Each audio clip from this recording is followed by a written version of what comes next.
This is Suit Up Sports. Suit Up Sports. Where opinions are as sharp as a tailored suit. No fluff, no gimmicks, just unfiltered, hard-hitting takes on sports and a whole lot more. It's time to suit up.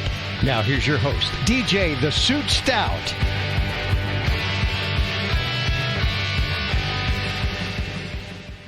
Welcome to Suit Up Sports. I'm DJ the Suit Stout, along with 10-year NFL vet Frank Garcia, who makes his return today from beautiful Cabo San Lucas. Frank, how you doing? Man, I'm jealous. I feel tan. I'm jealous. I'm refreshed, and the body is starting to go detox a little bit. You got back Saturday, right? I got back Saturday night, and we had a great time. Played golf almost every day there, and when I tell you the place we stayed at was probably one of the nicest places I ever stayed. And we had a bunch of guys, it's kind of like a guy's golf trip, take over. And we have a place down there already. We just upgraded to arguably the nicest place that this beautiful resort has, Diamante. And had its own pool, jacuzzi. Oh, man. It had a courtyard, it had a fire pit. And it was a little windy, but we were able to manage. Yeah, I saw some of your pictures, and I'd played Diamante with you before. And then there was another course that you played. I forget which Cardinal, which is Tiger Woods. Cardinal, which I played that before. Yeah, that's Tiger Woods. And so I'm like, man, then I really had FOMO. I'm like, man, I played those courses. Dylan and Connor played those courses with me, and I played those with you. And so when you recognize the golf courses and you see the water down below, and I'm like, the memories. And what's so unique about the golf courses there, as you know, I started taking you 15 years ago. It's been a while. We've had the trash can troubadours at my place where we were outside till like 4 a.m. and the people up from Canada started singing with us, and it's just a great time. But the golf has obviously changed. But the one thing unique about the golf course is there's desert, there's ocean, and then there's comfort stations. Every 4 holes, those are the best. Every 4 holes, you get a refill on drinks and a little snack. So like a little tapas snack. Like they had some, empanadas, and they had tuna tacos, and they had, just a little bit of everything, at the stacks, and they had plenty of tequila. And drinks. I bet. Yeah, like I said, I was looking at the pictures, and our good buddy Alex Hunter, I know, was with you, and Joe Moss was with you, and I'm looking at those pictures. I'm like, God Almighty! And here I am, less than 24 hours away from my 3rd back surgery in 4 months, and hopefully this one gets it fixed. And then I'm going to Cabo in late July. Oh, you are? Yeah. So by then, I better be able to swing a golf club, because if I'm not able to, hopefully this back surgery is the one that gets all the pain, because I've seen you walking around. Man, when me and you walk into a bar together, they're like, look at these 2 crippled dudes, man. Like, good God, how do they even the funny thing, the funny question is if we had a race night right now, who would win? Man, as competitive as we are, I don't know who would win, but there'd be a lot of stuff knocked down in between. We'd both be tripping each other and trying to crawl. It'd be like Shaq and Kenny and Barkley racing to the stream. Exactly. There's no doubt. So tonight is an exciting night in the NBA, and Frank and I, we haven't talked a whole lot of NBA this year. We've been primarily football thus far. But if you're a Charlotte Hornet fan or any of the NBA teams who are in the NBA lottery, it means you're coming off a lackluster season for the most part. There are a couple teams who are in the lottery through trades, Houston and Dallas in particular, who had decent seasons. Houston had a really good season. But if you're a Hornet fan, tonight's the night that you have the most hope that you've had in years, because the team has been bad. Your star players don't play very rarely. I mean, when Melo Ball plays, when Brandon Miller plays, and Michael Williams play, when Bridges plays, they've got a solid core. Unfortunately, you can count how many times those guys have played together on probably 2 hands and your feet. So they've had bad luck with that. They've also had bad luck with this draft lottery. If we go back through history, and you and I were going back and forth yesterday with Big D on text about some of the heartbreak that we've had, the lottery has really not been kind. Now, we got Larry Johnson in 1991, and Larry was everything we thought he was going to be. Just number one, great player, hard-nosed player. Coming off of a national championship with UNLV and the Running Rebels, and charismatic, one of the greatest NBA or college basketball teams of all time. Yep, grandmama commercials with Converse. I mean, he built like a $5 million house. This is 34 years ago now on Lake Wiley, which was just a monstrosity. It had a basketball court in the bottom of it. Matter of fact, and I think they've knocked it down now, but they have. A few years ago, I was at a charity event at Papa Doc's right there on Lake Wiley. And after the party, the people I was with, somebody had rented out that house. Mm-hmm. And so we went there. And I mean, literally in tuxedos shooting basketball. So that's what they've turned it into. They've turned it into a movie company came in. And I found this out from somebody that lives there in that neighborhood on the other side of North Carolina, and then right across is Papa Doc's where South Carolina on the front side of the Buster Boyd Bridge. Bridge. Big yellow house with a great big retaining wall. But a R&B company, rap company, bought that house, and they throw parties there. Wow. They rent it out to companies that come in there. They film their MTV cribs or P. whatever. Diddy ain't doing no parties there. You ain't been going to P. Diddy parties. I don't think there's any baby lotion there. All right. I didn't see any. But so Larry obviously was the number one pick that we got that turned out great. You and I were going through the heartbreak more than so. We just missed on Shaquille O'Neal. And we got the second pick that year, which turned out to be Alonzo Mourning, who I love. He's probably my favorite Hornet of all time. Unfortunately, he didn't stay here that long because our owner at the time didn't want to pay him, even though he wanted to stay. He goes to Miami. And now probably the biggest mistake this franchise has ever made. And the franchise goes back to George Shinn, and we had Tom Sorensen and Stan Olsen talking about reminiscing with the good old times in one of the other podcasts that we've done. So if you're wanting to find out about the history of the Charlotte Hornets, it's a great podcast to go back and look at and learn a lot about the history with George Shinn and those situations exactly and how they took place. But exactly right, DJ. Alonzo Mourning was arguably the best player to ever play for the Hornets. And because they couldn't come to terms over, contractual dispute, I think they wanted to pay Larry Johnson and not him or whatever the terms might be. They didn't want to pay them both. Yeah. Right. And Alonzo wanted to stay. And he did. And it made the Hornets look cheap. And I think that's kind of been one of the biggest issues, stemming back 20-something years ago, 30 years ago now. Yeah, and then they lost again when they took Michael Kidd-Gilchrist, and the guy that went number one that year was Anthony Davis. So that was a big disappointment. I mean, going back to that year, I mean, obviously, it was that 2003, whatever the year was right around that time, 2004, 2005, and I remember, the options were not very good. And nobody knew about, the players that were going to be drafted 8, 9, 10 as well. Some people thought that those guys would be the players, but everybody was looking for Anthony Davis. Yeah. And, the Hornets had some sort of, kind of backlash with the NBA. And, the controversy started as, the NBA, the lottery's fixed. At least it was for Charlotteans here. Everybody thought the NBA was fixed because there's no way that we shouldn't have received the number one pick that year. Right. And so the NBA and I think in 2019 changed the way that they do the draft lottery. And Frank and I were talking about this earlier, and we had no idea how in depth it really is. And so as you can see, Frank and I have my rotisserie cooker basket here with 14 balls in it. Each ball representing a certain team that's in the NBA lottery. We're gonna spin this thing several times throughout the show. Frank also has a draft simulator that is on tankathon.com. What a great name. Which is a pretty good website if you're into this kind of thing. So he's going to simulate the draft. But the Panthers, Utah, and the Washington Wizards all have... No, the Hornets. Excuse me, the Hornets. I'm going to get that mixed up all day. The Hornets, the Wizards, and the Utah Jazz each have a 14% chance of getting the number one pick. And the way that the NBA does this, and Frank, interrupt me when you do a simulation. Let me go through the top 14 picks right now to kind of give people an indication on where everybody is going to be chosen. The worst record in the NBA last year was Utah at 17-65, and then followed by Washington 18-64, Charlotte 19-63, and then New Orleans at 21-61. The Sixers were 24-58. Those are your first 5 teams that really kind of have the best chance to be in that ping pong mix for the number one overall pick, which I think.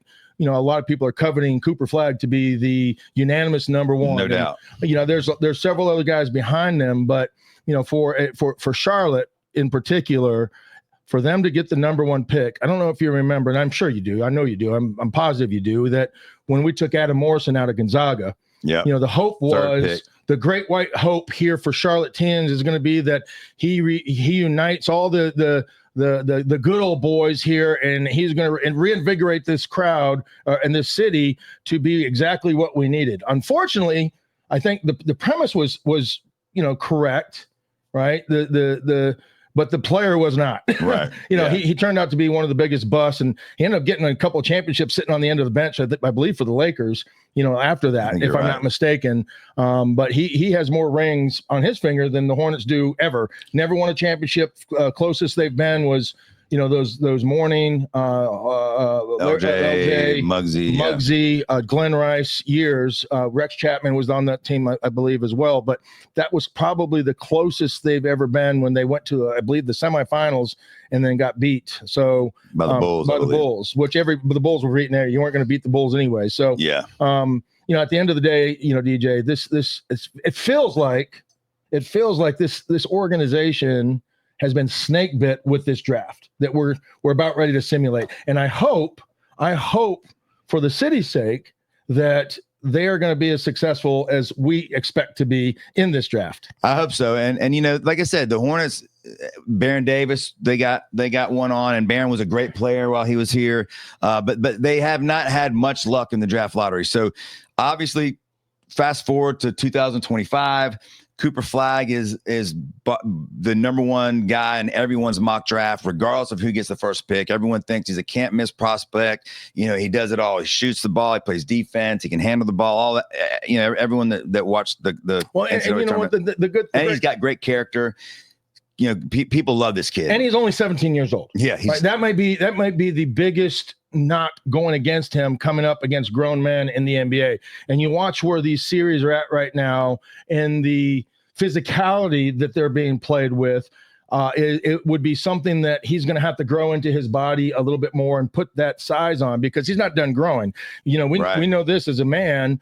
You're probably not done growing until you're like 19, 20, 21 years old. And then you still have to put your man strength on. Yep. Right. You still have that boy, that baby fat. That's why they don't let football guys leave college until after 3 years. That's exactly right. Because they're not built for it. They're afraid of being physically damaged. Yep. So you once you graduate high school, you have to wait 3 years to get done. In NBA, it's not quite the same. Obviously, you can be the one and done or just go directly to. But for these players, I think the reason why you've seen the lack of success for a lot of them is because they don't acclimate well once they get there, because they're not used to losing. The ones that have is the Kevin Garnett's, the Kobe Bryant's obviously did, but LeBron James, another one, but there's so many other ones that haven't gone to college and, have been, bust. So Cooper Flagg went 1 year. Yep. He's still 17.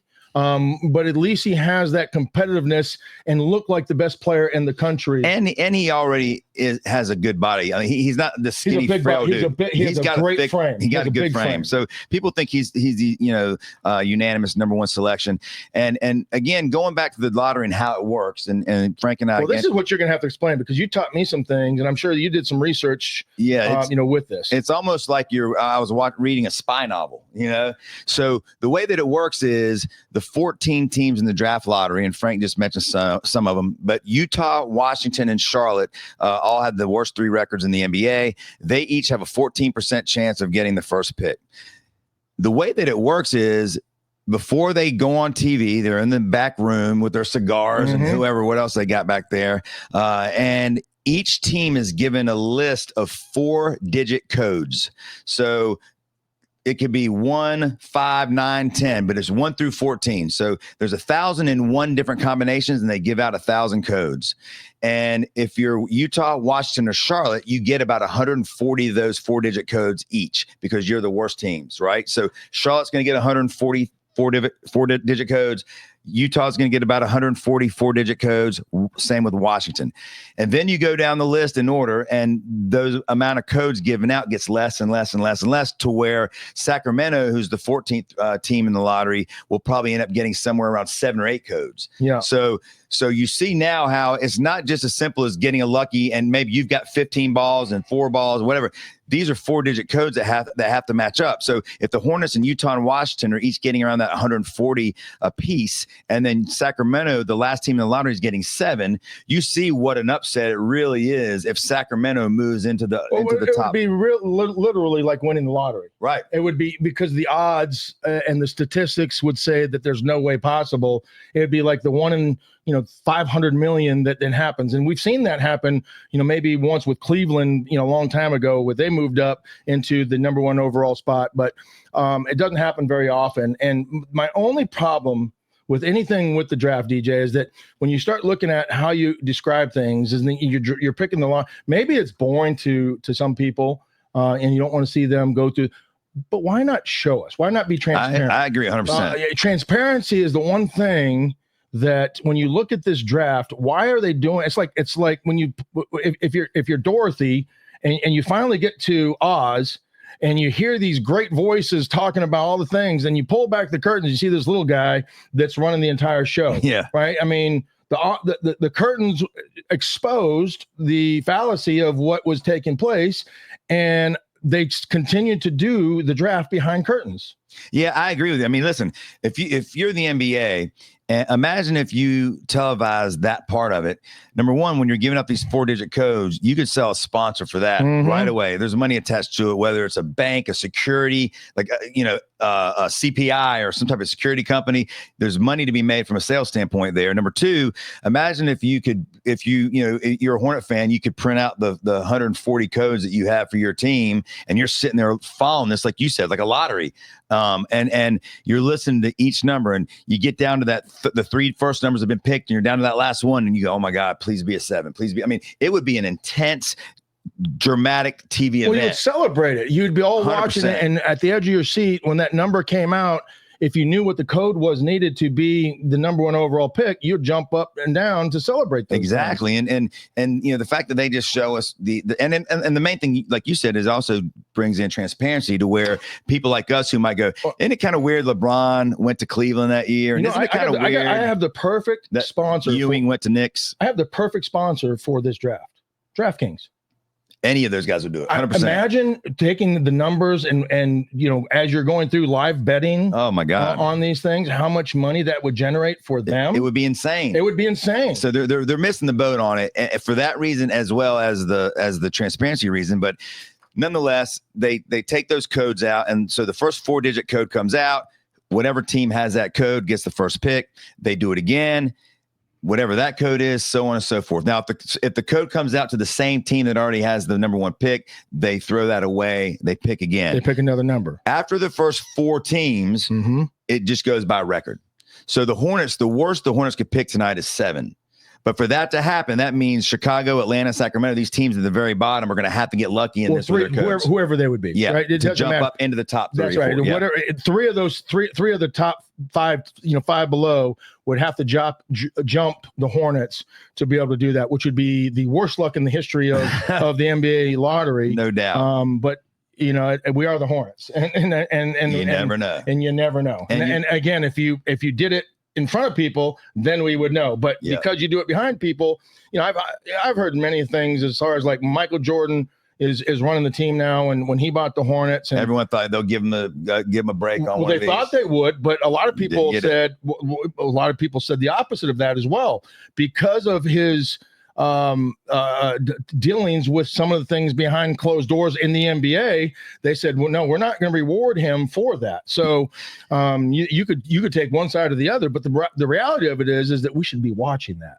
Right. So that we can all see it. And it doesn't come down to personal vendettas or rumors that are happening behind closed doors and it does make it a better TV product. Yeah. I mean, watching these guys sit up there and go, and Frank Garcia is representing the Charlotte Hornets and DJ Stout is representing, it's boring. It's boring. Then they open the envelope, and then the most dramatic thing you get is when they're picking, because they start at 14, I believe. Yeah, they start at 14. No surprises usually. Yeah, but if you get a surprise, they go, oh, now this means that the what happens is when they're going through that, if one of those bottom teams are picking at 8, they know that somebody from that bottom half that it hasn't been called yet is jumping into the top. Yeah, and then you start going, oh crap, I hope we're not the ones that fall. And then or when they get to the point where they go, this means that Charlotte can't draft lower than 3. So that's the only excitement that you really have. And even I guess it was a couple years ago, I forget which draft, same thing. I remember my kids, Dylan and Connor, and I were watching it, and it gets down to where we're like, oh man, the Hornets have a shot at number 1, and nope. So, I agree with it. I think doing it the other way and showing the codes and all that would number 1, be lucrative for the NBA, but number 2, add a lot more drama to their lottery night. Cooper Flagg, to me, and I'm not saying this, everyone knows that you and I are both Duke fans, but I don't care where the kid played. To me, he fits what this organization needs like a glove for several reasons. Number 1, obviously talent. We talked about that 100 times throughout. Everyone knows the kid can play, but more because he does play. The Hornet fans that I know, and I'll talk about myself, huge Hornet fan my whole life, didn't miss a game for, so many years. A lot of the players worked for us over the years, whether it be, David Mike Wesley, a lot of those guys worked for us. And still we still have great relationships with a lot of guys like Seth Bennett that work with the Hornets, good dudes. But what drives me crazy with the Hornets, and I alluded to it earlier, is I'm so sick of, and I didn't go to a game this year. First time in my life I didn't go to a Hornet game. I went to a lot. I didn't go to any. And I was invited 1,000 times, court side, whatever. No. And here's why. I didn't want to go watch the 8th, 9th, 10th, 11th guy play. Melo wasn't playing. Brandon Miller's out for the year. Mark Williams, back was hurt for you never knew who was going to play. And so for me, I didn't want to go, even if we lose, if those guys are playing, I at least know I'm going to get my money's worth, because watching Melo do his thing, I enjoy it. Watching Brandon Miller do his thing. But when those guys aren't playing, and it's like, you talking about a lottery, you could give fans of the Hornets a damn code and try to figure out who's going to play tonight. All right, if you hit this code, Melo's going to play tonight. If you hit this code, it's so embarrassing that these dudes don't play. Now, this year, I'm going to give them a break. I'm going to say, new coach, new ownership, new general manager. It totally makes sense for them once they got off to a start where Mark Williams, didn't start the season healthy. Brandon Miller goes down. That might be a blessing in disguise, by the way. Might have been. And Brandon Miller went down early. Melo played more games this year than he did last year, but the games he didn't play, I think a lot of that was just to rest him, because they knew they weren't going anywhere this year. And probably a way of tanking without necessarily tanking. So let me say this. Let me ask you this question, because I'm going to disagree with you a little bit there. Player teams are not going to hold players back that want to play. They're not going to do it. If LaMelo wanted to play and he was healthy, team's not going to say, no, you're not going to play.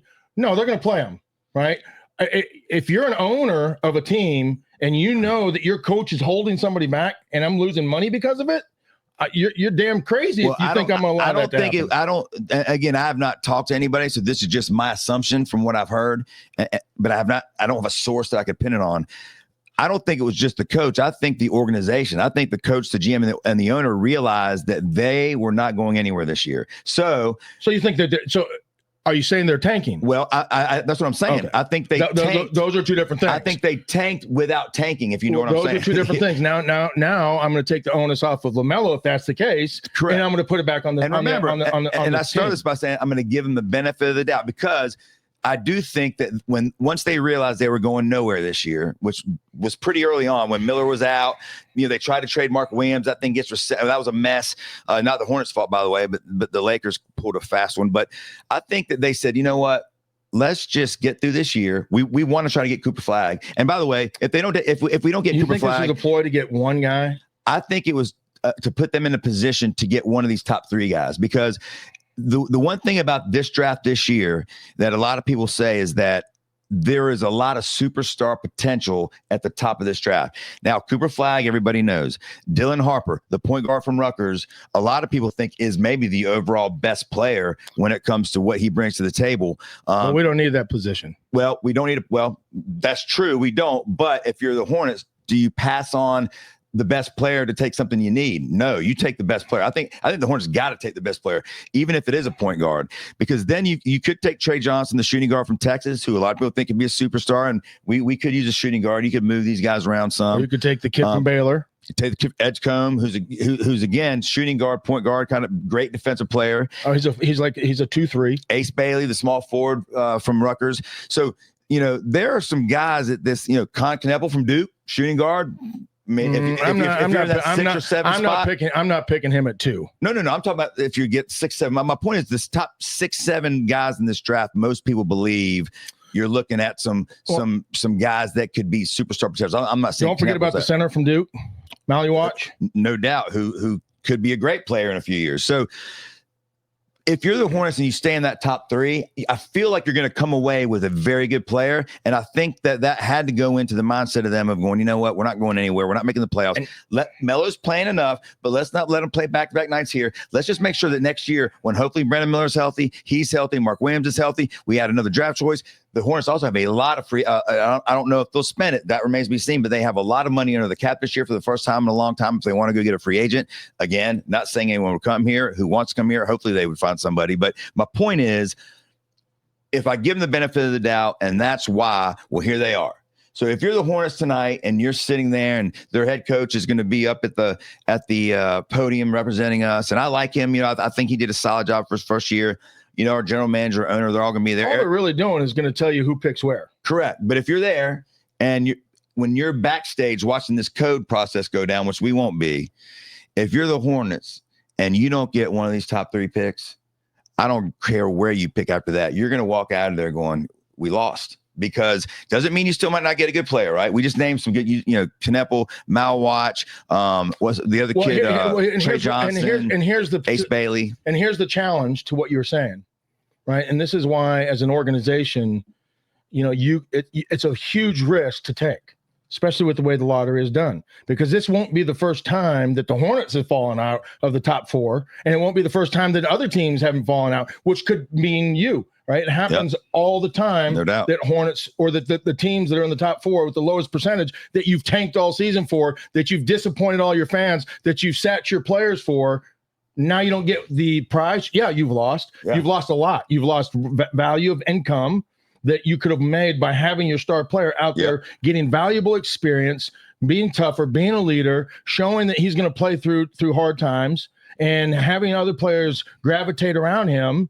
Versus letting him sit and saying you're going to be a prima donna, we're not going to play. I don't think that's the case, personally. Yeah, I don't think organizations would take that risk. I think if a player wants to play, they're going to allow him to play, and that's why I'm not passing the buck. I think in basketball, especially the NBA, I think that and I'm going to make a statement now that's going to piss a lot of people off, but in my opinion, the athletes in the NBA are probably the most gifted athletes in any sport. I think most people agree with that. Why would that piss people off? I think it's because I'm not done yet. Oh, that's not the part that's piss them off. Oh, okay. I do think they're the most gifted athletes in all of sports. I'm going to tell you, having played professional football and seeing some great athletes, you're right. They are the best athletes in the world, period. Now, here's where I'm going to piss people off. I think they're also the softest athletes in all of sports, and I think they're the most diva in all sports. And that now wide receivers, you can give me some cornerbacks. No, I'm gonna throw soccer players right in that conversation. All right, so that sport, which I played and loved. Unfortunately, what you're saying, and I'm let's not even count soccer. I'm not. Let's not even count soccer because I win that. Well, yeah. Well, I mean, that's a win.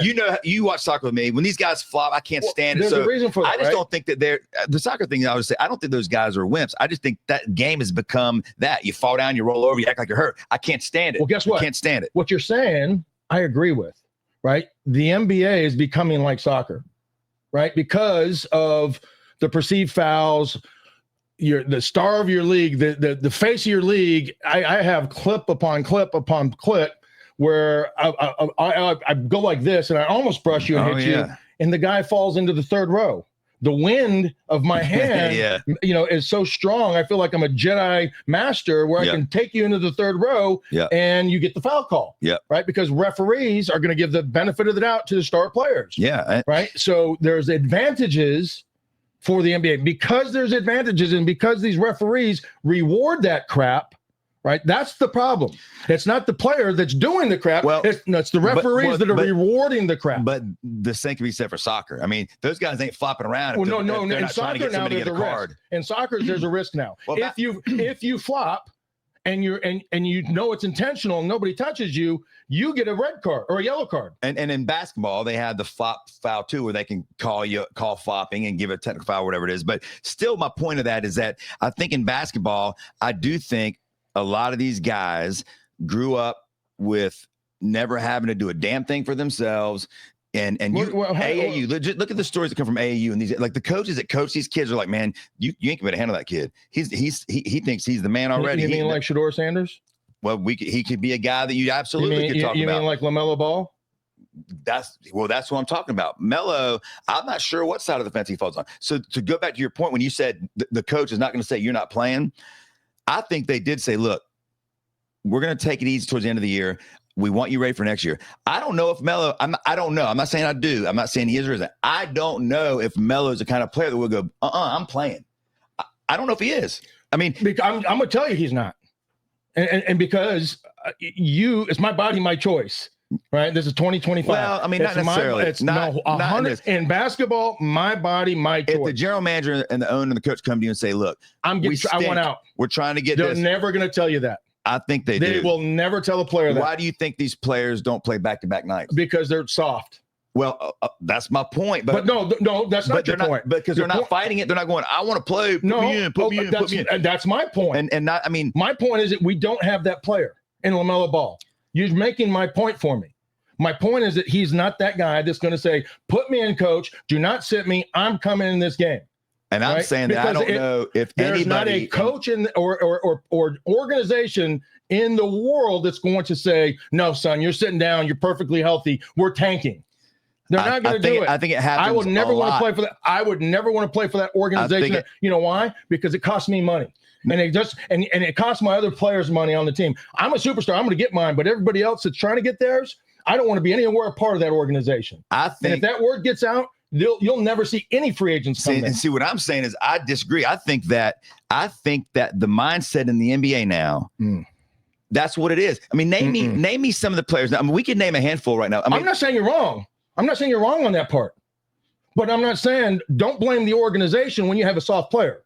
But what I'm saying is, and again, I don't know if Melo's soft or not. I tend to, if my meter's here, I tend to lean soft. No doubt about it. He may play hard, but he only plays hard some of the time. Well, it's not even that. I think when he plays, he normally plays hard. Is he hurt? He just don't play. Is he? Why?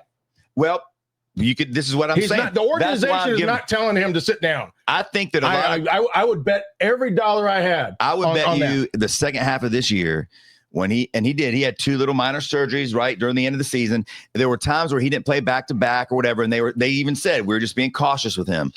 I don't think. Is that what they said to protect Melo? I think that's what they said to protect Melo, and I think they also hold on. So Melo's the one making that decision. I think they also said it because the tanking rules in the NBA now, you get fined for that. You get fined for putting your players on the bench back nights in certain situations. Let me ask you this question. This will solve this discussion. It should. And then we're going to do a quick simulation. Yeah. Let me ask you this question: if the Hornets were in if the Hornets were in the playoffs, and we're playing for a championship, and we're in that position, would LaMelo have sat? No. So there's no argument. There's no discussion. No, it is, because it's the playoffs. The first 82 games, if you're not going to make the playoffs and you've got 20 games left, why not rest your best player? I totally understand. And if you're the best player, because you have fans that pay thousands of dollars to come watch, and you don't. I just gave you 100 reasons of why. But they're not coming anyway. You've won 19 games at best. But you're not. Guys like me, that doesn't miss ain't going. You are not going to sell me as a teammate. You're not going to sell me as a teammate that LaMelo Ball, they're telling him to sit because, we're protecting him for the future. I think it happens the future. I think it happens on every single NBA team. And I think that's why you see guys. I don't say now I will say this. I do think our rotisserie spinner's not working. It's not working. Let me help you. We're going to have to ad-lib it. There we go. Yeah. Are we getting ready to pull a ping pong ball? It's not charged. We just mix it up enough. But the one thing I will say is, do I think that there are players in the NBA that will say, no, I'm playing? I don't care what you say. Would Kobe have sat? No. Would Jordan have sat? No. Would Bird have sat? Different era. That's my point. That's my point. It's a different era. Name me 10 players. Would Cooper Flagg have sat? No. But name me 10 in the NBA right now. Steph. It's hard. Steph Curry. Steph Curry wants that. He takes back-to-back nights off all the time. No, because he's hurt. No, just because they want to be careful so he doesn't get hurt.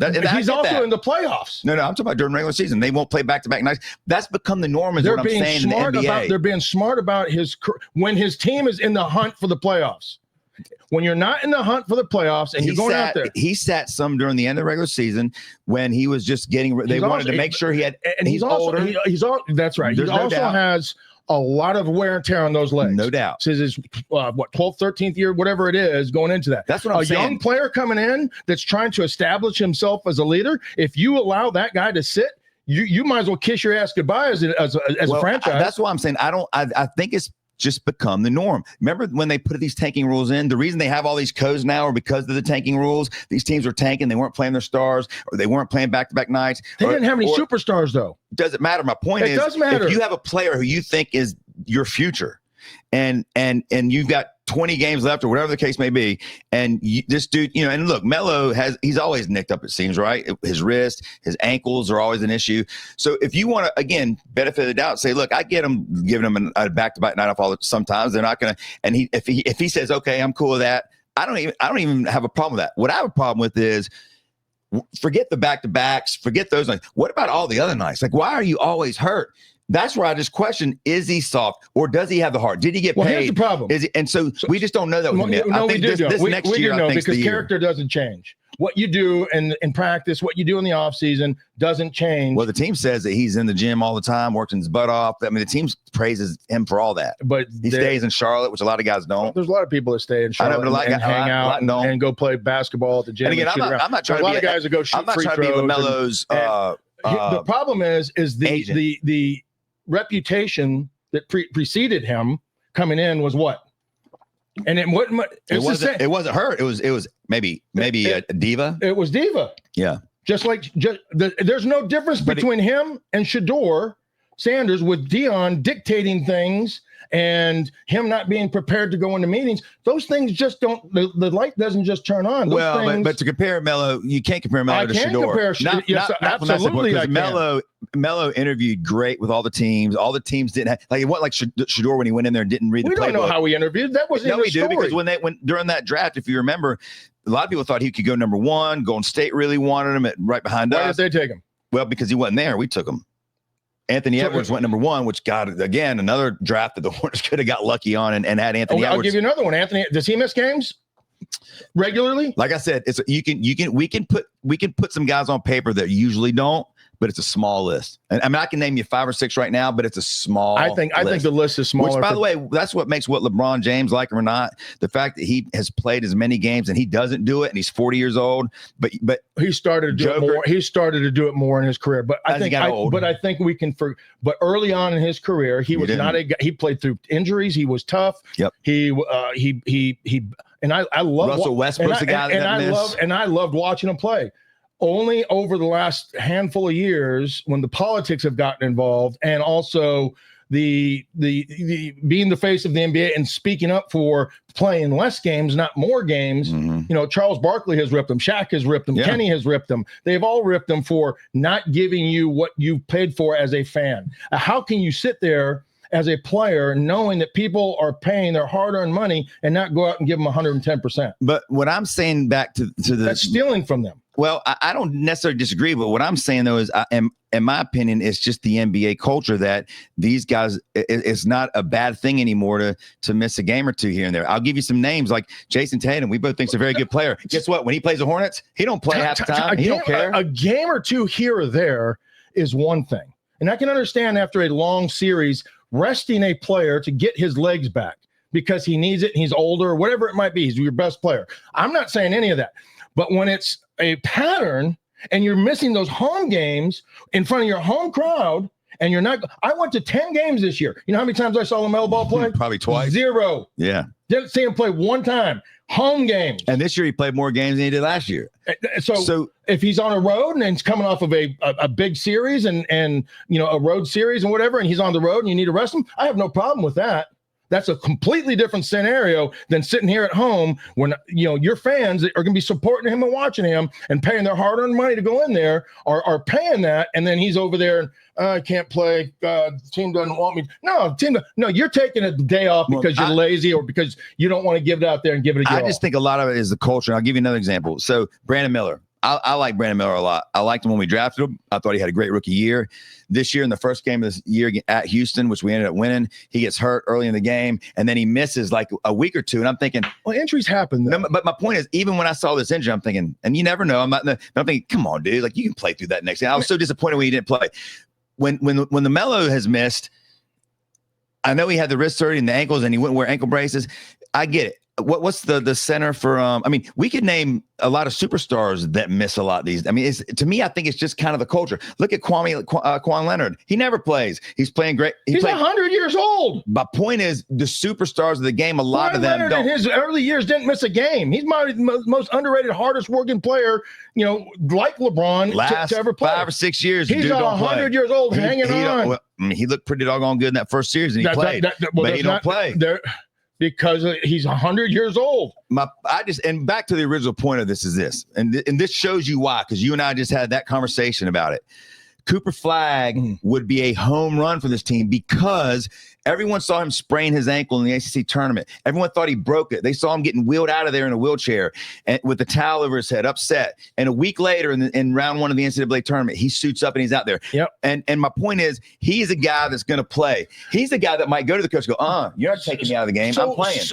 So that's exactly what they need. That's what I agree with you. That's what I was saying about our boy LaMelo Ball. He's not that guy. Well, he's not that guy. Well, he certainly hasn't been. Because you're not going to make an argument that Cooper Flagg is going to be able to do it and become tough man, Superman, and go and tell the coach I'm not doing. And LaMelo Ball can't. He can do. He has the same opportunity to do that as Cooper Flagg does, if that's what Cooper Flagg ends up becoming. Yeah, we're obviously projecting that. Right, because of what happened in college basketball and in the tournament, and only missed a couple, that second half, and then was at the next game and played well the next couple of games. They needed him in order to make that run. But LaMelo Ball has that same opportunity. LaMelo Ball could be doing the same thing. Listen, if you ask, and that's exactly what my Hornet fans, this simple question: is LaMelo Ball soft? Is LaMelo Ball not soft? I would think 75% say soft. I would say 90% would. And you might be right. Brandon Miller, his injury was legit this year. I think it's too early. Mark Williams, I would have said soft, but you know what? When he came back from the Lakers through the turmoil, he's played his ass off. He played pretty hard. Yep. So I give him the benefit of the doubt. He's playing with a chip on his shoulder Miles and Bridges a point to prove. Plays every doggone night as much as Melo's the key, and Melo's the key. But if you get a guy like Flagg, now you know what, Dylan Harper. Everyone thinks really is the overall most talented guy in this draft. I don't know enough about him to know. I know when I watch him play, he plays defense. I know he gets down and dirty with it. So like a lot of these guys that can score and dribble pretty and all these things, Melo Ball. Mm-hmm. A lot of those guys don't play defense. They don't. Mm-hmm. Well, I know Dylan Harper does, so I'll give him that. I know Ace Bailey does. So we'll see, but that's what this Hornet team needs. They've got to get some guys that are going to be out there that the fans can count on, because you just nailed it. You said you went to 10 games and didn't see Melo once. I could have went to 10 games and I looked to see who was playing. And when I knew Brandon Miller was out for the year, when I saw Mark Williams and Melo weren't playing, I was like, no, I'm good. When I would watch a Hornet game on TV, if those guys weren't playing, I'm not watching. I don't need to see watching the WNBA. I don't need to see who we put up from who we just put up from the G League. I would actually go watch Caitlin Clark. Caitlin Clark play. So, I'm not watching the G League guys come up here, and I don't care. So that's where this Hornet team is. They have got to get guys this year that not only can play, and I'm not just talking about through the draft, because look, they have a lot of draft assets over the next 3 or 4 years. I mean, they've got multiple number 1 picks. They've got multiple number 2 picks. They've got salary cap. If ever there was a time for this organization to make a jump, this is it. Now, there's rumors out there about they may make a trade to bring Zion Williams here. But then you go to Zion and go, when he plays, he's great. But he don't play. He's 300 pounds in the fattest city in the world, in New Orleans. Well, he's eating so many beignets or whatever, beignets that I mean, he can't stay healthy. But see, that's my point. Is like there's so many of these young NBA Bubba's Barbecue guys. and McCoy's over here, by the way. They might be right up Zion's Avenue, so be careful. That's my point. Be careful what you ask for. A lot of these young players, we say the same thing. Like when he's on the court, man, he's great. I'm not disagreeing. They've got to get a guy that's going to be a hard-nosed I'm not disagreeing leader. with you. The culture of the NBA or the culture of college is a lot different now than it was 20 years ago. There's a lot of reasons for that. AAU, the prima donna, everybody, the transfer NIL. portal, the NIL is a huge part of that, right? Yeah.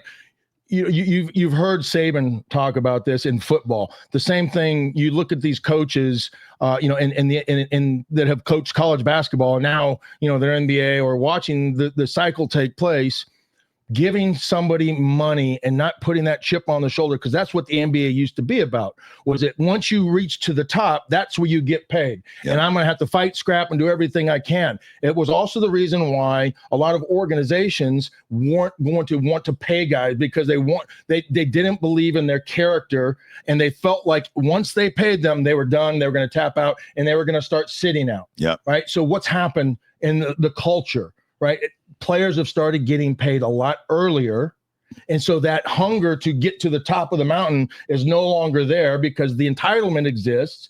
And that's where the NIL has screwed everything up with what you're saying and the culture of the NBA. The same thing is going to happen in football, right? In football, magnified times 10, because you can't fake going out there and playing. That's what I was going to say. And you can jog up and down a basketball court. You can shoot 3-pointers all day. Yep. You can't fake getting hit in the mouth by a 280-pound defensive lineman. Yeah, football is going to be the last sport that gets hurt by that, because of what you just said. You can't fake it. You're going to get hit no matter what. You can sit out. You can have players sit out. You can say my ankle hurts. And I have a sprained ankle. Yeah, no doubt. A cold hand. The best injury for a football player that you can't argue is my hamstring. Yeah. Because you can't prove play. me wrong. Yeah. I can't play. I can't run. My hamstrings hurt. It's tight. Yep. If I do it, I'm going to pull it and rip it. And even if they do an MRI and it comes up negative, there's no MRIs for a hamstring. Unless you tear it. Yeah. Yeah, unless you tear it. Yeah. So that's the thing. I think NFL will be the last, but with the NBA, I just think that it's the softest. Now, with that being said, we talked about this with Cornbread a couple weeks ago. Watching the playoffs, you see these dudes. I mean, heck, we're seeing guys getting thrown out of games. We're seeing fights. They're playing for championships now. And you got young, hungry players going out there. And you somehow found the ability with those organizations to draft well, where they have set a culture in place with their players that they're not going to sit there and tank, and they're going to play hard. And guess what? That starts with a team leader, right? Like, for instance, well, it starts with the organization not telling your players to tank. Well, no doubt. But what I'm saying is, when you bring the right players in there who follow the philosophy, we see the Panthers doing a good job of this so far. It's called developing an identity. Correct. Right. And each one of those teams that you're referring to, Cleveland, OKC, and I'm talking about the younger teams. Yeah, I know what you're talking about. I watch. I mean, you see NBA basketball right now. To me, it gives me good. I'm looking forward to the games tonight, because now the Cleveland game last night was a disaster. Well, the problem is you're still going to have the blowouts. Yeah. You're still going to have those types of things, right? And then the quit factor is going to be there because of all the things that we've said. But when the games are competitive, I mean, it is old traditional NBA style. Fights, no layups, technicals, no layups, no cheap fouls. Yep. None of the stuff that has taken these teams, out of the playoffs or out of the game because of reffing. Yeah. The refs have they've swallowed their whistles. They put it away. Hey, best team's going to win. It's the same thing we saw in college basketball. Now there becomes a point where it becomes football, not basketball. Right. Right. But I don't think the NBA has crossed that line. I still think that they've done as good a job of refereeing those games as anybody could expect with as fast as that game is. Yeah. And see, and that kind of goes back to my point, is that these NBA games have been really good. All the stars, everyone's playing. They're playing hard. They're playing old school basketball. And why? And you said earlier, because they're playing for a championship, right? That's why. Now, we could argue that, okay, well, for the 82 games leading into that, a lot of these players weren't playing. Quan Leonard barely played all year. So you can still go, well, he's a great player. Well, he didn't play a lot. And you can say it about younger guys. You can make the argument for any regular season game because there's 82 games. And I agree with you 100%. It's a marathon, not a sprint. And the objective is to play hard win. Right before the end of the quarters, there's key possessions, key times. 5 minutes before each half, teams turn it on and want to win the half. And that's why I would understand if you're a team, not just the Hornets, and you're going nowhere fast. If you're Utah, if you're Washington, if you're Hornets, whoever, that's why I would understand that if you've got 20 or so games left, you've got 15 wins, 12 wins. Why not be extra careful with your superstars so they don't get hurt, and just make sure that next year when you get a clean slate, you hopefully go in with full ammunition. That's my only point. I'm not for it. I'm just saying I can see the reasoning. You've set a culture in place. I think the culture's already there. So what are you trying to do? You're trying to get out of that culture. I'm saying you're trying to buy into that culture. I think that the majority of the NBA players are already that way, is what I'm saying. I think that the ones that are not are a handful. Like, I really do. I just think that's kind of the norm now, and that's why they put I think that's a bad generalization. Well, it could be, but I think it is, and I think that's why the NBA put in all these tanking rules. I think that's why in 2019 the NBA changed to this rule with all these things, because there's people tanking, and so I think that's why they put it in. And guess what? Has it worked? And that's what my whole point is. Has it worked? I don't know, because I think when they weren't playing Melo down the line, it was because they were trying to get a higher pick. Same with Washington, same with Utah. I get it. Same with New Orleans. Zion, when he did come back, was in good shape and was playing his butt off. Until the Hornets draft 7 tonight. Well, then they better draft the dog. Because here's the problem with the Hornets, and this is what you said earlier about we were talking about Gilgeous and OKC, Cleveland. Mm-hmm. All those teams that have guys all those teams, Cleveland, all those young teams have one thing that this team doesn't have yet. Toughness and a leader. We don't have a leader because you can't have a leader that if you don't have somebody that plays all the time. So that's why this draft. That's what I'm saying. That's the risk. DJ, you're going back to the same thing that I just said as the risk by setting and creating that culture allowing guys to sit, right? Is that you're not developing the stability of a leader where people are going to see a guy play through tough, that's allowed to play through toughness. You're setting that in place. You're creating the culture and on that team, if you're allowing that to exist. I know, but what I'm saying, because I agree with what you're saying, but what I'm saying though is that if you're in the situation that the Hornets or Utah or Washington, any of these teams that stink, right, that have 14% chance tonight to get the number 1 pick, even if it's different than if you're a team fighting for the playoffs or whatever. If you're in this situation and tell your leader, hey, take a night off, I don't think that's not hurting your culture, because I think the whole team understands that the goal is next year for us.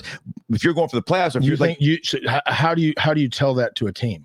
I think that it's kind of I think that's kind of the culture that these players understand that now. When and Kwame Leonard, forget how old he is. Stephen A. Smith kills him every day of the week for the last 3 years about not playing. When he played in the playoffs in the first series, he was great.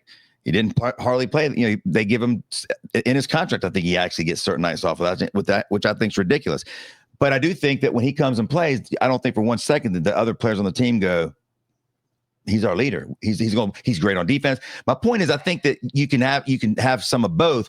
But I think to have that, you have to be, number one, be in the hunt to win, right? Like, nobody cares who's the leader on a crappy team. I mean, what do? You led us to 15 wins. Who's the Hornets' best player? When healthy, it's LaMelo Ball. Not even close. Who is everybody going to look up to and follow by example? Every championship team I played on, and I don't care if it's high school, college, or pro, right? The best players have been the leaders.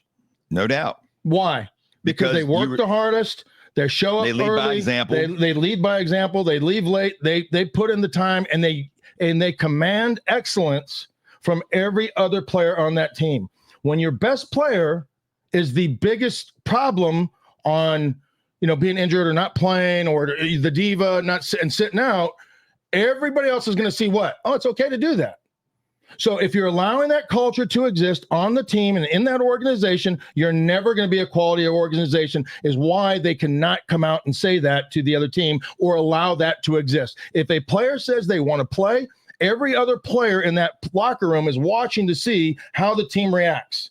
if they say, yeah, buddy, you can play, come out, but we're going to be careful with you. If you start hurting, then we're going to be able to manage your minutes, right? But I'm not going to tell you you can't play, because if you do, every other player in that locker room is watching that team or that guy, see what type of treatment he gets, and everybody else is going to follow suit.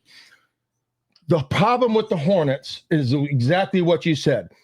Because of that existing, even though he may be the best player, we don't have a leader. You're never going to win a championship with that type of mentality. You're going to win a championship with guys that battle through injuries, push through toughness, maybe manage my minutes. The hardest thing to do as a coach, Mike Martz said this as the St. Louis Rams, is not to coach a bad team. You know why? You know what I do with the bad team? I go out there and I work them to death. I beat them up. I make them work hard. We hit every day. We build toughness. Yep. You know what I do with a great team? It's really hard to manage because I have Kurt Warner, because I have Marshall Faulk, because I have Ozakim, because I have Orlando Pace, because I have superstars everywhere. How do I manage those guys' times and minutes in practice so that they're still giving the example of leadership and being the hardest working guys, but they don't get hurt? It's the hardest thing to do. Yeah, and this is why I hate giving benefits of the doubt because I'm trying to give the benefit of the doubt of the Hornets and Melo, who that maybe they have. This is why I don't give the benefit of the doubt. I know, and the reason I hate doing it is because I agree with like 99% of what you're saying. Mm-hmm. But I'm just trying to say, okay, but let's just give them the benefit of the doubt this year, and let's just say that they were taking it easy on Melo in certain instances, so that next year they come out with a full. To move forward with the conversation, yeah. I'll agree with you. So I that's why I hate giving the benefit of the doubt, because for the first time I think ever, I agree with you, and I have to say I agree with you. I'm a loss of words. I don't know what to say. It's impossible to fight because I know what type of the kind of competitor, I know what type of character you have. Yeah, you're a guy that fights bitter tooth or nail, whether you're hurt or not, and you're going to give it 110%. I'm the same type of way. Not everybody's built that way. Yeah. I understand that, but it's my job to manage those players as the organization to make sure that they don't hurt themselves. Yeah, but they're still giving the effort that they're becoming the leaders, and people are still wanting to follow. Well, let's do this. Let's check out. I want you hit the simulator over here. All right. I'm going to keep rattling this, and you'll pick a ball in a minute, but I'm going to shake this bad boy up a little bit, and we're going to see. And our science, Frank and I weren't very good in science in college or high school, or now. I can't even get this damn thing. I can cook, but I can't even get the rotisserie. You're going to like this one. All right, what we got? And the first simulation on Tankster.com. On Tankster.com. Your dreams have come true, my friend. Hornets got number one? The Hornets get number one pick overall with a 19-63 record, and they will be picking number one. They moved up 2 spots to do that. The number 2 pick is Toronto. So they were the 5th spot. They moved up, or they were the 6th team. 7th, and they moved up to the 2nd spot. So what means what? One of those first 2 teams is gone. So which one was it? Philadelphia is 3rd. Ooh, they moved up 2 spots. And then Atlanta moved up 4 to 4th. So in that case, Utah and Washington got screwed. Utah and Washington get kicked out of the top 4 and go to 5 and 6. I'll take that right now. 100%. I'm in. I'll take that right now. I'm in. All right, do it again. Let's just get another quick simulation. Are we going to look at the ping pong ball, see if they match? Yeah, you pick a ping pong ball. If I can get, all right, you pick one. I'm used to cooking in this thing, not doing. Oh my gosh, you are not going to believe it. I swear to you.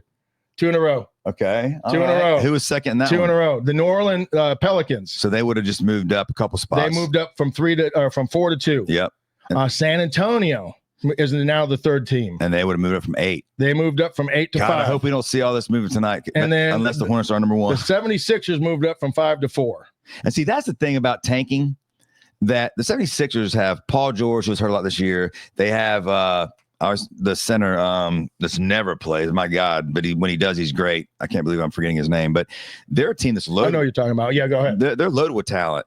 So for them to move up in like the top 3 and get one of these guys, like, it's like, come on. But pick a ball out of there real quick. Let's see what this says. Let me close my eyes. This is the way that they do in the NBA. Let's see. Charlotte Hornets. That was not set up. All right. I don't know. So that's 3 for 3. I'm going to take this ball out. I'm going to place it over here. Yep. That's 3 for 3. We'll pick again before the end. How many balls, or should I put this ball back in there? Put it back in there so we keep 14. So we might be able to, yes, we have 14 so in we're there. 3 for 3 on Hornets right there. Do one more because there's no way it's going to be 4. People are thinking we're lying. I want to make sure that, this is a very, very important scientific experiment we're doing here. Okay. Where we go here? You're not going to like this as much, but it's still not bad. Top 3 at least. Number 2. I'll take it. Yeah, we'll take it all day. See, what we're trying to do here is get some good vibes going for the Hornets tonight because the NBA owes them something. And you sound like Shedeur Sanders. Well, I tell you what, NBA owes them. They owe them, darn it. All these years, we and here's the other thing too. And this is why I really hope the Hornets get lucky and I get Cooper Flagg. This market is such a great basketball market, and it has been such a great NBA market. I remember going to the games back when they had the old Coliseum where we sold out 23,000 a night. We had the NBA attendance record for years and years and years and years, and not all those years were good teams, by the way. Now, then we did have the good run with obviously LJ and Alonzo and those guys. We had a decent run with Baron Davis and so, those teams, but there was a lot of crap teams in between. Then you had the Bobcat years where we made the playoffs once, and one of the guys we haven't mentioned yet who ended up being one of the best Hornet draft choices of all time was Kemba Walker, who I think they got 7, if I'm not mistaken, in that draft. UConn. Yep, and he's turned. He's arguably the second best player ever to play for this franchise. I know he was the Bobcats, but now he's still a coach. And he finished with the Hornets, which was good. But the team leading scorer of all time, great player. So that's the thing too. When you look at where the Hornets have drafted, rarely have they hit a draft choice later in the draft either. I mean, Kemba at 7, at that same draft, if I'm not mistaken, number 9, we took Sean May. Didn't play. He barely played. If we took Frank Kaminsky at number 8 or 9. Yeah, so why is it for the Hornets that they've had such a tough time evaluating talent, with such a great player that was running this organization and owned this organization? Because this, just because you're a great player does not mean you're a great evaluator of talent. But he's not the one doing it. Well, but he put the people in place to do it. And so that's the key. What I like about this front office is the new ownership group brought in a guy from New Jersey Nets who was very, very well thought of across the league, the NBA. I mean, like if you read for 2 years before that, guys who were going to be who was the Lakers GM or the Lakers guy that they brought here to be able to evaluate talent better? Mitch Kupchak. Mitch Kupchak was brought here. He was solid. He was brought here specifically for that. And he actually was solid. He did more good than bad in the draft. He couldn't be. He also had no money to spend. You couldn't be much worse than what they've done. Yeah. Right. In this organization. And my biggest fear in the world is that if the Hornets have 1 or 2 and they pass on the guy that I think should be the bona fide number 1 player and take some European guy. Right. Well, I'll tell you this. After last year's draft where they took Saloon at number 6 or 7, and everyone thought it was a reach. Everyone was very surprised that that's what they took. Well, so far, I mean, look, you'll agree with this. In the NBA, when you're drafting dudes that are 17, 18, 19 years old. Cooper Flagg? Well, again, he has a year of competing at the top level in college basketball. And at the top competition. Exactly. Saloon, they bring in from France. Look, measurables, athleticism, heart, motor, that's the one thing I'm glad you brought that up, because I do think that this organization, and they just took over last year, Saloon being their first pick, they are putting a huge priority on guys with motors, intensity, and that want to play. So then get rid of Ball? It's been mentioned. I don't know if they will or not. Here's the thing. I don't know if they will or not. I'm gonna make a statement, and I've said this with several other players, in the league that are maybe the most talented athletes I've ever seen in the world. Russell Westbrook will never win a championship because he's selfish as a player, right? And people say, how is he selfish? He averaged a triple-double for the year. It's not what he's doing on the court. It's when he does it. If you watch the competitiveness of Russell Westbrook and knowing the cerebral ability to be able to pass and control the game and tempo. There's certain point guards that have that feel. Every time the player that he's guarding scores against him, watch what happens the very next play. It becomes a one-on-one where Russell Westbrook is going to go prove a point that I'm better than you and takes team out of the equation, right? It becomes me, ball, and one-on-one. He'll never. I feel like the same thing applies for LaMelo Ball. I don't think because of the lack of time that he's willing to commit and the toughness that exists, he will never lead a team to a championship. Now, he may win one as a secondary player on another team, but if he's the best player and the leader of the team, you will never win a championship with LaMelo Ball. Well, here's what I'll say about that, and I don't disagree with you, but I will say that if the Hornets were to trade, let's say they do take Dylan Harper. Let's say we get the second pick, we take Dylan Harper, the point guard from Rutgers, or if we take Edgecombe, whoever it is. If they trade LaMelo Ball, it better not be one of those trades where they trade him to the Lakers or the Clippers and they get nothing back. They get draft choices that don't mean crap because those teams are going to be in the top anyway. I saw a couple trade rumors where they said that they could trade him to Chicago, where his brother Lonzo plays.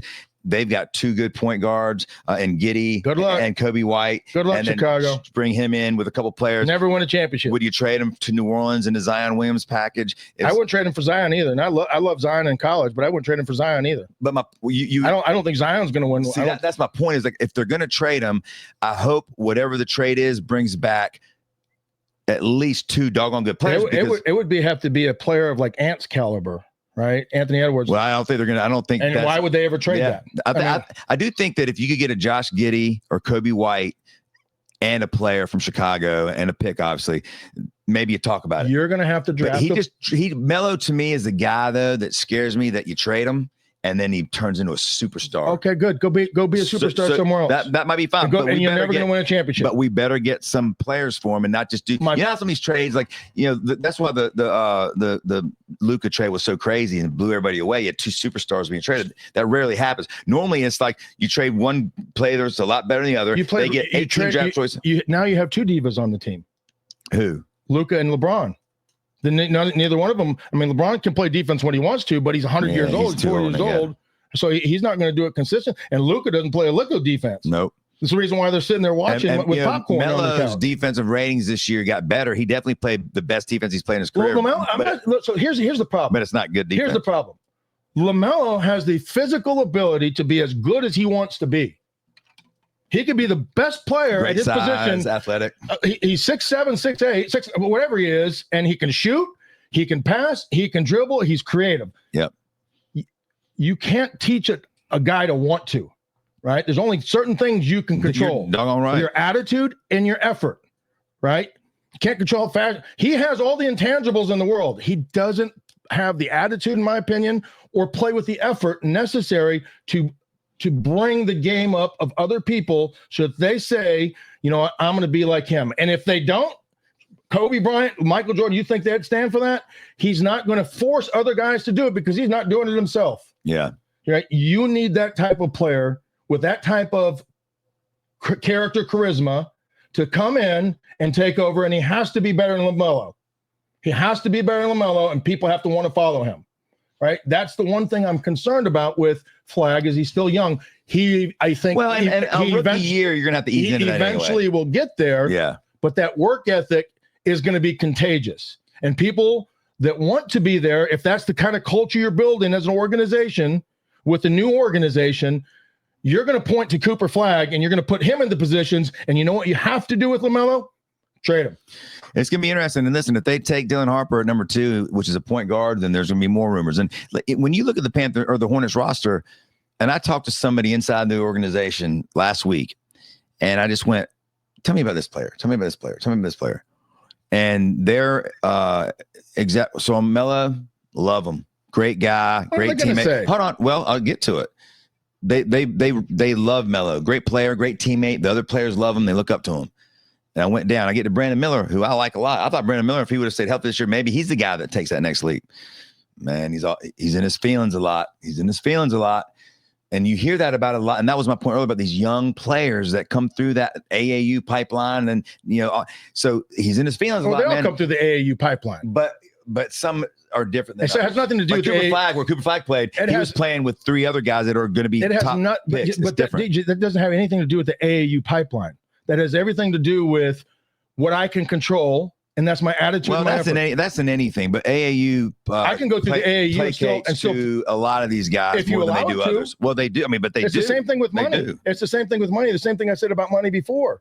Money doesn't make you smarter. It doesn't make you play harder. It doesn't make you play slow. It makes you more of who you are. The same type. Your character is you listen to some of the greats talk. Dion talk about it. You listen to MJ talk about it. Kobe talk about it. It's not what you do. I don't care how you play. When I'm watching you, I don't want to go watch you play. You know what I want to watch you do? I want to watch you practice. Yeah, yeah. I want to watch you practice, because your practice is going to tell me how hard you play, because you're going to work harder during the game than you do in practice. And if you're the hardest working guy in practice and you're commanding that if you're the first in sprints, if you're the first in line, if you're the guy that's patting guys on the back, let's go, pick it up. The tempo guy, you have to be all of that in order to bring other guys around. And some guys have the ability because they're so dang good just to do it by example, but there's not many guys that have that. You don't have to be the chirpy guy that's rah. Quan Leonard, when he used to play a lot, was that way. He wasn't talking. He never hardly talked. But right. when he got out there, he played better defense than anybody. He played, right. I mean, he and you saw, and I guarantee that didn't just start when the light switch turned on game night. Sure. That happened in the offseason. It happened in practice. It happened with his preparation. LeBron James has spent millions of dollars in preparation to be the best player in the world, right? That doesn't just happen by coincidence, an accident. So you have to have that instilled in you. And the one thing about the Hornets coming into this draft is they're going to have to make a decision, because they do have money under the cap now. They do have a ton of assets. So if they were ever to want to, if they ever wanted to recreate this roster with guys that fit the mold that they're looking for, this is a year they can do it, because like I said, they've got plenty of draft choice assets over the next few years. They got money under the cap. So my question to you is this. If you do draft a Cooper Flagg, or maybe let's say they think Dylan Harper's that guy and they get him at 2 or 3, whatever. Do you then get Melo out of here, because now you do want to give the keys to this, because this new player. I don't think it happens this year, right? I think we want to see a little bit more. I would want to see a little bit more consistency and what that's like on an everyday basis, right? And that's where that guy is going to be able. It's like what happens in the locker room, right? If you're in a group of, if you're in a locker room with a group of alpha males, there's always going to be one, right, who's going to be the king. Yeah. Right. On both sides of the ball. And for football, it's going to be one on offense, one on defense. Right. There's always going to be one that stands above the rest. Right. And it's just the nature of the pack. Right. I don't care what pack you're in. There's always going to be one leader that stands up to. But as soon as another one comes in, what happens? They butt heads. They fight. Kobe. Shaq, right? 2 alphas, and Alonzo, Larry Johnson. Alonzo and Larry, right? Can those guys coexist and put aside their egos for the team, right? I can't answer that question. I can say this: I don't think that Lonzo would be the guy that would do that, because of all the other things we're saying. If I'm not the guy, then I'm gonna put my name in the transfer portal, and I'm gonna go find a team that loves me unconditionally and wants me, right? Versus a guy that says, hey, listen, I'm going to find a way, because this guy is talented and I can win a championship with him. Right. That's leadership. That's the difference. Yeah. The difference is that, do I think I can win a championship with this guy, and can we build something here that is going to be able to be better than everybody else? The other thing that you said about the Hornets and their salary cap, I think it's necessary right now, but I think if order they want to win a championship at some point, they're going to have to go out there and spend money. Yep. Because if you look at every top organization, other than maybe 1 or 2, you could maybe say, oh, they drafted well. The Pacers, they drafted well. They built this thing. They didn't really have to overspend in free agency. But some of over the last decade or so, the teams that have spent the most money have had the most consistency, because they've paid for the best players, and they've been willing to pay the luxury tax. But you've got to draft your butts off, so you got a good base. You have to feel as an organization that I'm close. Yeah. And I think, I think a guy like Cooper Flagg, if can play well in the same sandbox as LaMelo, or if LaMelo can play in the same sandbox and they can grow together and develop something, a 1-2 punch where you say, how do we stop that? Right. I mean, you saw it with, every team out there, Pippen, Jordan. Yeah. You go any great, great two tandem team. The Celtics had several of those guys. Mm-hmm. The Hornets will now have at least two that are bona fide superstars if they can play well in that sandbox. And that's what's going to take time to see how these players develop together. Well, here's my theory on what's going to happen this offseason. Who knows where they draft tonight? And again, we're trying to get the mojo going. We're what, 3 or 4 number ones? No, two number ones and a number 2. And one in there. Yeah, I went and bought this shirt. I look like I'm wearing a pajama shirt. It's not pajamas. It's their Mint Street jerseys they do. Oh. I mean, not jerseys, but look like a leprechaun. I feel like I literally look like I'm wearing pajamas. But my point is, here's where my prediction for the Hornets is going to be, and here's why I believe it. Number 1, new ownership last year, new general manager, new head coach. They draft Saloon that embodies what they want as a player. Did he have a great rookie year? No. Did he show flashes? Absolutely. Do we think he's going to work as a butt off this offseason and improve? Yes. We'll see what happens with him. They're redoing the arena right now. So they're doing all kinds of stuff in that arena. So when we go in there next year for the first time, it's going to look totally different. They're adding more, seats closer to the floor, all this stuff. They're doing a bunch of work to it. Millions and millions and millions of dollars. So they're upgrading the arena. They're building a new you'll practice. See me 2 rows up from the middle. Well, you'll be closer. We don't have the money to play for the floor. We got 2 rows up. They're redoing the practice facility. In my opinion, like I said, if you're a new owner of a business, the first year, sometimes you go ahead and you just drink water through a fire hose. You take bullets you don't want to take. You eat sandwiches you don't want to eat. And you know what I'm talking about. You get past it, and they did. Now you're redoing the arena. You're redoing the practice facility. You have an opportunity to get hopefully a top 3 pick. You've got money under the cap. You've got tradable players. Miles Bridges is a tradable player. LaMelo Ball, tradable player. Mark Williams, tradable player. My gut tells me that this roster will not only look different when we get to training camp, it's also going to include a couple veterans that also embody what you've been talking about from a leadership toughness standpoint. And good players. I'm not like this year they brought Taj Gibson in for that. Well, Taj has been in the league forever. He's 100 years old. And yes, is he a good role model, a mentor? Absolutely.